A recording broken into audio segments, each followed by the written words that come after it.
Всем здравствуйте! Меня зовут Татьяна, и я рада приветствовать всех, кто заглянул сегодня ко мне в гости. Сегодня обещанное видео по укороченному кардигану Шартриоз. Это изделие я запускала на своих каналах Шотс, чтобы вы увидели, как это изделие смотрится на мне. Для меня это был очередной эксперимент цвета, и хочу сказать вам, что мне очень понравилось. Изделие получилось сочное, свежее. Цвет мне подходит. И такие изделия, да, как бы сказали, может быть, да, кофточка на пуговках, да, укороченный кардиган, они очень хороши для весны, для осени, да и для зимы, впрочем, тоже. В таких изделиях очень комфортно. Связано это изделие из 100% мериноса. Сейчас я найду, где у меня этикетка. Вот здесь, на этой бобинке. Это Линсим, фабрика Линсим, 100% меринос. 1500 метров в 100 граммах, ниточка тонкая, я вязала в 4 сложения на спицах 3,75.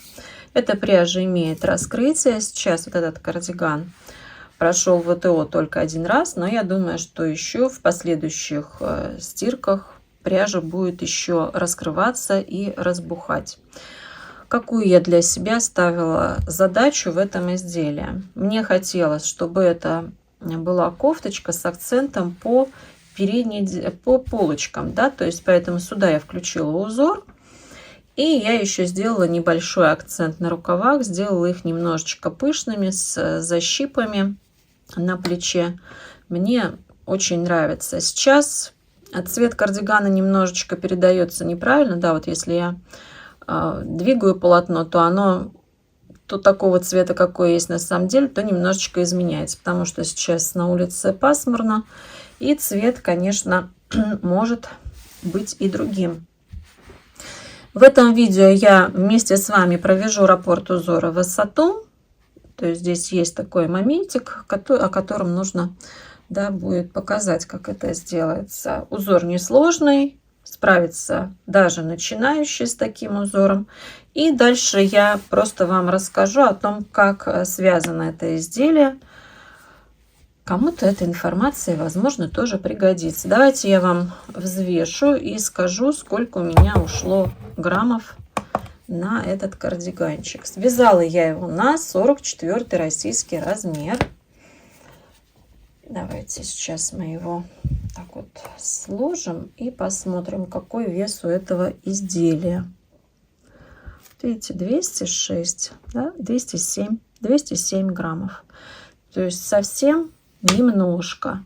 Я заказывала, по-моему, 390. Я у Оксаны заказывала Гуликовой. У нее был остаток этой пряжи, и я забрала все. То есть вот 390 граммов я забрала. 190 у меня осталось. Это еще, то есть если что-то вязать, ну, с добавлением какой-то нити, возможно, да, и еще что-то и пригодится. Давайте сейчас посмотрим, как это изделие смотрится на мне, а дальше приступим к мастер-классу по узору этого изделия.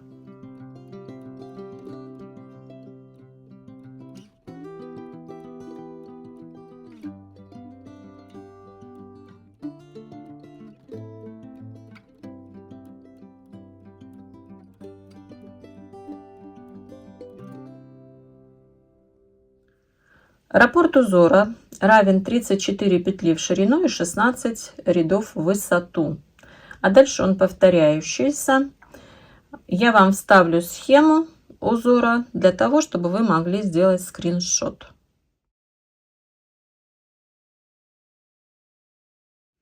А сейчас давайте с вами вместе провяжем раппорт узора в высоту. Я набрала 34 петли плюс 2 кромочные.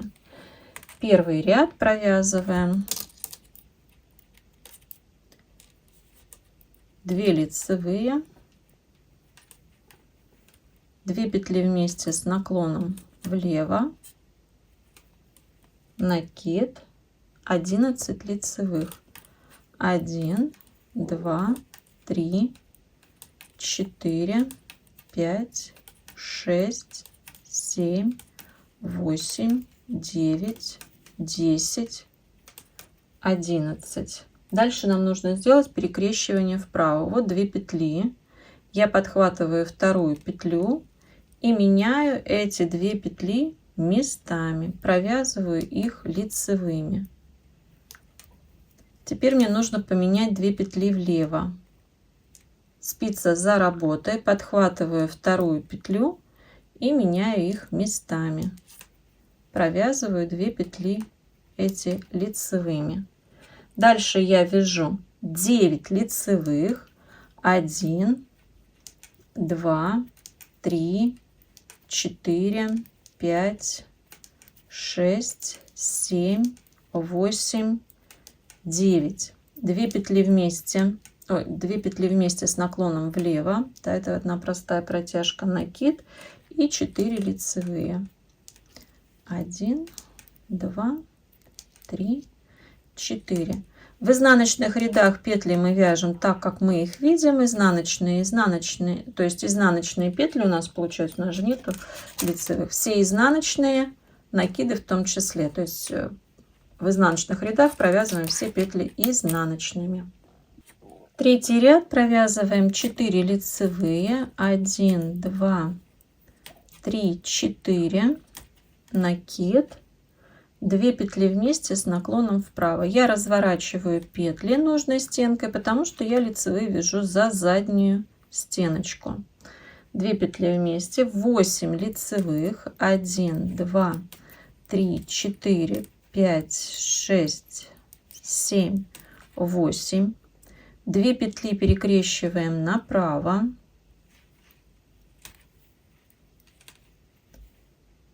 Дальше провязываем 2 лицевых, 2 петли перекрещиваем налево. 10 лицевых. 1, 2, 3, 4, 5, 6, 7, 8, 9, 10. Накид, 2 петли вместе с наклоном вправо. 2 лицевые.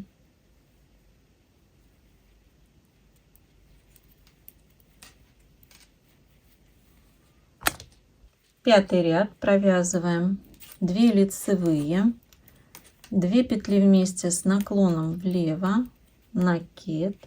Дальше провязываем 9 лицевых. 1, 2, 3, 4, 5, 6, 7, 8, 9. Перекрещиваем 2 петли вправо. Теперь провязываем 2 петли вместе с наклоном влево. 1 накид, второй накид. 2 петли вместе с наклоном вправо. Перекрещиваем 2 петли налево. 7 лицевых. 1, 2, 3, 4, 5, 6, 7. 2 петли вместе с наклоном влево. Накид, 4 лицевые. И в изнаночном ряду, в этом изнаночном ряду, это получается у нас 6-й, я покажу вам, как провязывать двойной накид по изнаночной стороне. Вот здесь. Итак, вот мы подошли к двойному накиду. И смотрите, первый накид мы провязываем с вами за заднюю стенку. Вот у нас петля. Спицей подхватываю за заднюю стенку. Вот. И провязываю изнаночной. И вторую петлю также за заднюю стенку подхватываю и провязываю изнаночной. Все, мы с вами провязали двойной накид. У нас здесь нет большой дырочки, и здесь 2 аккуратненькие лицевые петли. 7-й ряд провязываем 4 лицевые. 1, 2, 3, 4, накид. 2 петли вместе с наклоном вправо. Дальше мы провязываем 6 лицевых. 1, 2, 3, 4, 5, 6. 2 петли перекрещиваем вправо. 6 лицевых. 1, 2, 3, 4. Так. 5, 6. 2 петли перекрещиваем влево. 8 лицевых. 1, 2, 3, 4, 5, 6, 7, 8. Накид. 2 петли вместе с наклоном вправо. 2 лицевые. 9 ряд. Провязываем 2 лицевые. 2 петли вместе с наклоном влево. Накид. 7 лицевых. 1, 2, 3, 4, 5, 6, 7. 2 петли вместе с наклоном вправо. 8 лицевых. 1, 2, 3, 4.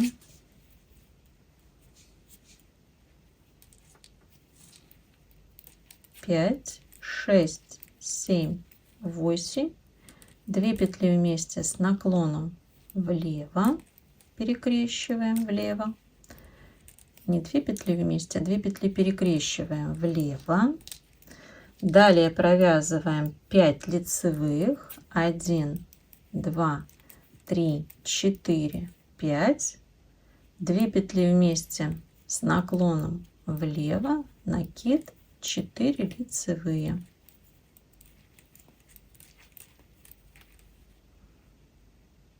11 ряд. Провязываем 4 лицевые. 1, 2, 3, 4. Накид. 2 петли вместе с наклоном вправо. 2 лицевые. Теперь провязываем 2 петли вместе с наклоном влево. Накид. Делаем перекрещивание вправо.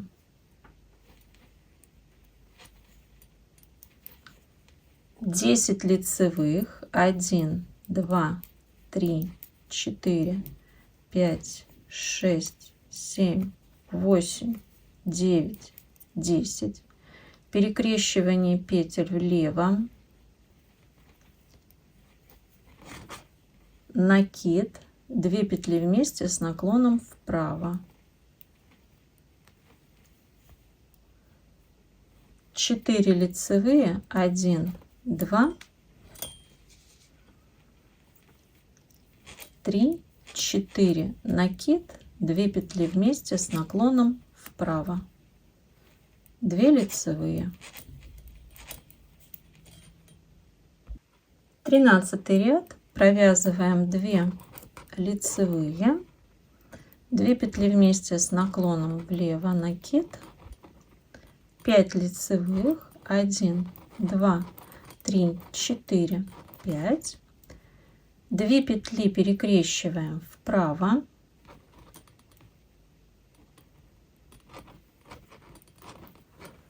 12 лицевых.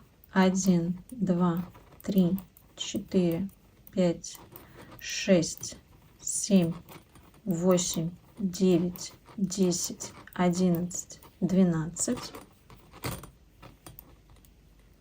2 петли перекрещиваем влево.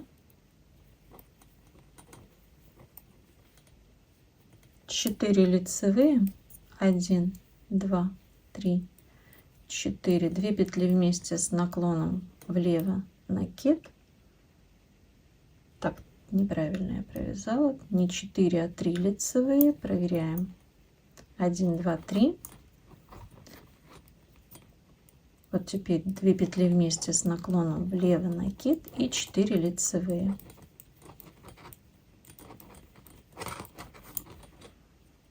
Пятнадцатый ряд. Провязываем 4 лицевые. 1, 2, 3, 4, накид, 2 петли вместе с наклоном вправо, 2 лицевые, перекрещиваем петли, 2 петли вправо, 14 лицевых, 1, 2, 3, 4, 5, 6, 7, 8, 9, 10, 11, 12, 13, 14. 2 петли перекрещиваем влево, 4 лицевые, 1, 2, 3, 4, накид, 2 петли вместе с наклоном вправо, 2 лицевые. Дальше вы провязываете изнаночный ряд и раппорт узора в высоту мы провязали. Далее мы начинаем с первого ряда. Сам по себе узор простой, сложности не вызывает. Вот этот момент с 2 накидами, да, может быть у кого-то бы возник, как провязывать по изнаночной стороне. А так все как бы очень просто, но смотрится нежно, красиво. Поэтому такой, как веточка с почечками, да. И вот сейчас на полотне я вам покажу. Да, вот так будет смотреться этот узор. Ничего сложного. Ну а теперь давайте я вам расскажу о том, как связана конструкция, о конструкции этой модели. Ориентируемся на обхват бедер. Для того, чтобы выполнить первоначальный набор, ориентируемся на обхват бедер, плюс добавляем 5 сантиметров на свободу облегания, от 5 сантиметров, в зависимости от того, какую свободу облегания вы хотите. 5, 7 сантиметров, некоторые 10 сантиметров добавляют. Еще раз напомню, что я вязала на 44 российский размер. Я набирала 94 петли. И у меня начиналась с резинки 1 на 1. Резинка 1 на 1. Спинка в этой кофточке, да, связана просто лицевой гладью. У меня с вывязанной проймой. И шаг на пройму у меня был следующий. 6, 4, 2, 1, 1. 1, 1. С обеих сторон 6, 4, 2, 1, 1. После того, как я выполнила закрытие на пройму, я вязала вверх на нужную высоту. Пройма, вот полностью пройма у меня составляет как бы 22 сантиметра вместе вот с этим закруглением.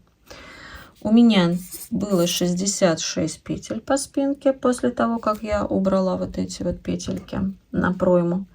И дальше я разделила на плечи и горловину. Значит, когда я вывязала необходимую высоту, по спинке делаем небольшое закругление для хорошей посадки изделия. Я разделила 27 петель у меня на плечи и 14 петель по центру. Для того, чтобы горловину закруглить, еще 3 раза закрыла по одной петле. Когда я начинаю вывязывать горловину, 27 петель провязали, закрыла 14 петель, и дальше идет у меня по одной стороне вывязывания. Сразу же в этом ряду, где я закрыла горловину, начинаю вывязывать скос плеча, потому что по спинке большая горловина не нужна.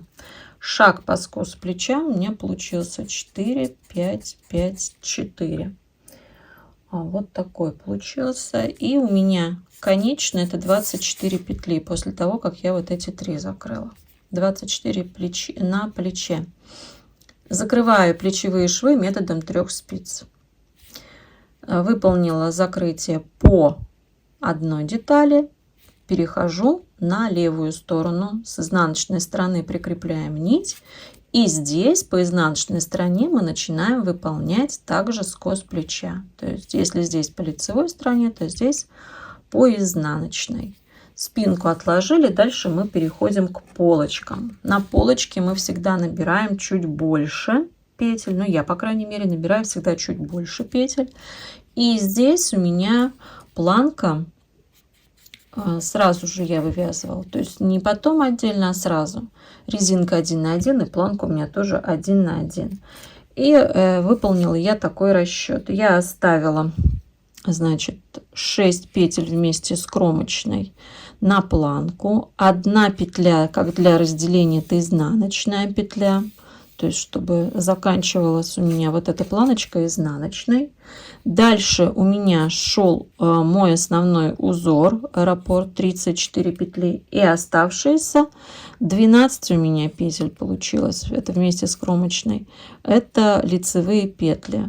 То есть я набрала 55 петель.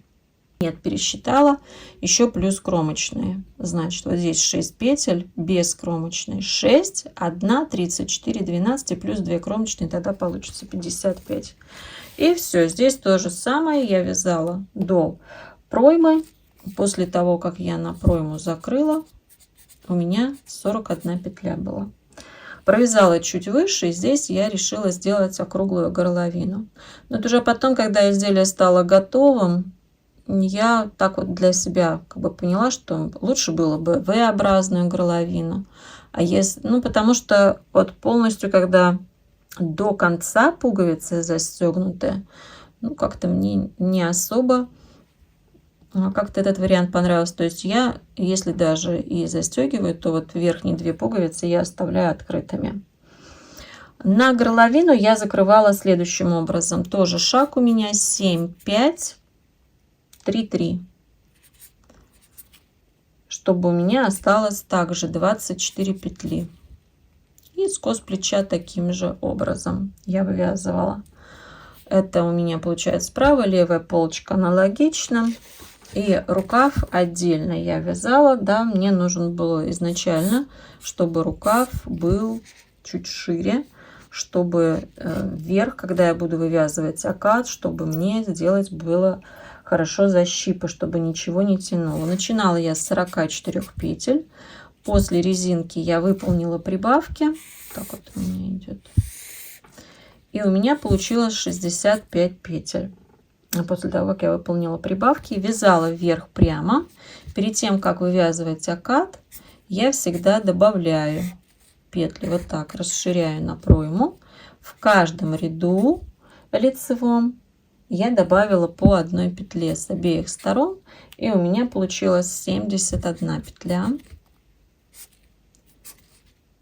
И после этого я вывязываю окат. 71 делим пополам. Не получается на кругло 35. И здесь 35. И вот эту одну петлю вот сюда в конце, в самом, то есть она у нас уйдет. Когда делаем шаг, то есть вот это первое должно совпадать максимально с проймой, вот с этим шагом проймы. Каждую половину делим также на 3 части. Первая часть у меня 6, 4, 2. 6, 4, 2. Дальше вот эта часть основная, это высота оката. Здесь я провязывала 10 раз, по одной петле закрывала. И вверху у меня осталось 13 петель. 13. Я их закрывала 4, 6, 3. 4, 6, 3. Все. После того, как вывязала, значит, оба рукава. Давайте я уже покажу здесь. То есть, когда плечевые швы были у меня соединены методом 3 спиц, берем рукав, и у нас центр рукава всегда совпадает с плечевым швом. И вот здесь уже на самой верхушке головки рукава я сделала защип, при помощи булавки закрепила, посмотрела, все ли у меня хорошо здесь правильно ложится, и уже потом вточала рукав. Сначала по пройме, а потом уже я делаю шов, который у меня идет по низу. И вот такие получились небольшие, как бы, да, фонарики. Горловину, то есть, да, вот еще раз покажу, давайте. Вот я люблю всегда делать, чтобы, если я вяжу планку сразу, чтобы она заканчивалась одной изнаночной петлей, так как бы эффект создается немножко, как будто она пришита. Здесь, да, отверстие. на одной планочке. Здесь что я сделала? Значит, я выполнила ложную кетлевку. У меня есть видео, где я показываю, как я делаю. И я в описании к видео добавлю и метод 3 спиц, где можно посмотреть, и кетлевку по горловине. Ну а дальше от кетлевки я уже перешла на вязание резинки и брала спицы по горловине меньше. Если я здесь вязала 3,75, то здесь я взяла 3,25 специально, чтобы у меня была горловина не расхлябанная. Все-таки это пряжа мериносовая, и мне нужно было, чтобы она вот на горловине имела более собранный эффект. Очень понравилась мне эта пряжа. Взяла себе на заметку. Очень мягкий, приятный меринос получился. Заведомо я брала и спицы чуть больше. Я бы, наверное, взяла бы 3,5. Но как бы меня это абсолютно устраивает, потому что я знаю, что последующие ВТО будут еще эту пряжу раскрывать, потому что она кардная. Вот посмотрите, какие у меня пуговицы. Очень сюда хорошо подошли. Сюда бы и золото подошло. Золотые очень тоже хорошо. Причем я, да, тоже присматривалась к золотым пуговкам. Но что-то вот эти мне понравились больше. Не знаю почему. Вот пришивала тоже такой же ниточкой, как и основное полотно. Легкое, тонкое и согреет в нужный момент. Вдохновляйтесь, творите, создавайте, будьте неповторимы. Ну а я с вами прощаюсь совсем ненадолго. До новых встреч. Пока-пока.